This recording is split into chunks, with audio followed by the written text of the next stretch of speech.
School के 3 तालिब इल्मों ने school के चौकीदार को कुछ पैसे दिए और कहा कि छुट्टी के वक्त किसी एक लड़की को किसी भी तरह अंदर रख लेना।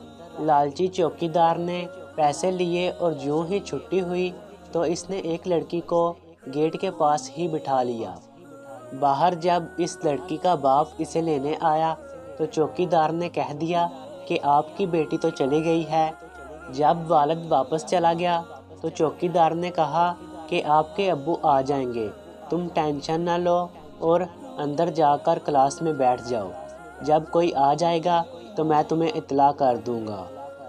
लड़की परेशानी की हालत में क्लास में जाकर बैठ गई तो चौकीदार ने चुपके से जाकर कमरे का दरवाज़ा लॉक कर दिया। फिर वो हवस के पुजारी तीनों लड़के आ गए। पहले एक लड़के ने जाकर ज़्यादती की, फिर दूसरे ने की।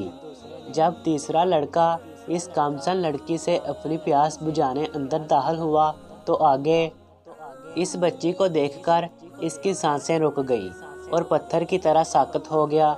जानते हैं क्यों? क्योंकि आगे वो लड़की इस लड़के की बहन थी।